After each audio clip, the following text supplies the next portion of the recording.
Israel continues to deepen the starvation crisis in Gaza, blocking sufficient food and aid getting in and distributing limited supplies via the militarized Gaza Humanitarian Foundation sites. At least 115 Palestinians have starved to death as hospitals in Gaza record 2 new deaths due to famine and malnutrition in the past 24 hours.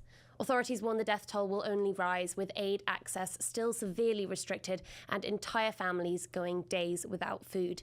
Families in Gaza are reporting that a bag of flour now costs over £130 or $180.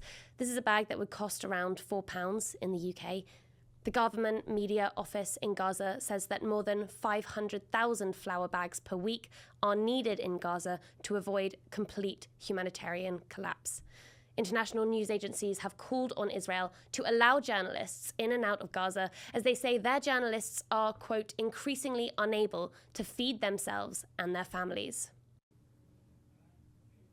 Iran's president says his country is ready for war with Israel again and will not halt its nuclear program.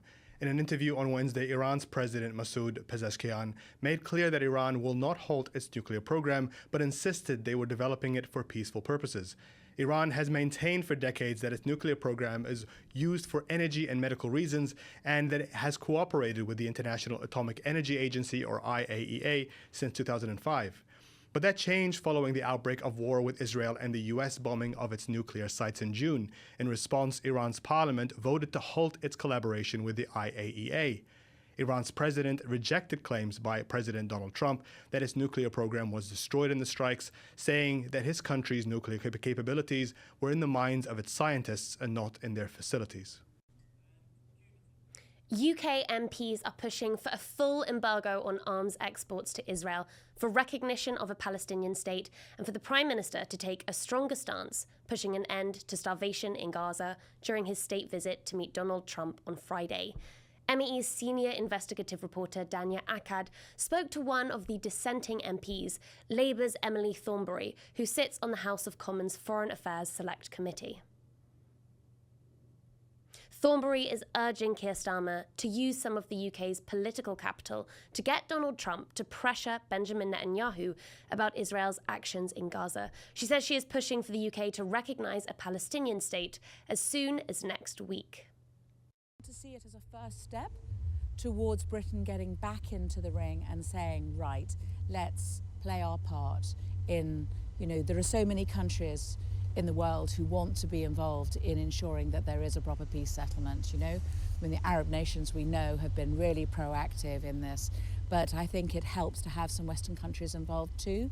You cover the waterfront a bit more, and I think working together and there being a united international voice that says, this is the only alternative that we know about. Does anybody got any better ideas?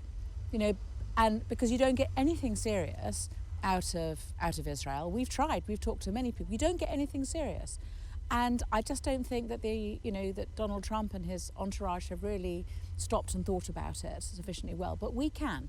We can do that heavy lifting and then give to Donald Trump a peace wrapped up in a pink bow.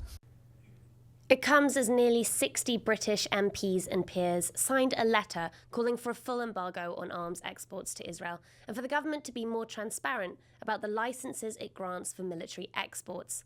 The demands were sent to Foreign Secretary David Lammy and Business Secretary Jonathan Reynolds, and came after Lammy warned Israel of further sanctions if it does not reach a ceasefire in Gaza. It follows a joint statement by the UK and 27 other countries on Monday, including Australia, Canada and France, condemning Israel for depriving Palestinians of human dignity and calling for an immediate lift of aid barriers as well as a ceasefire.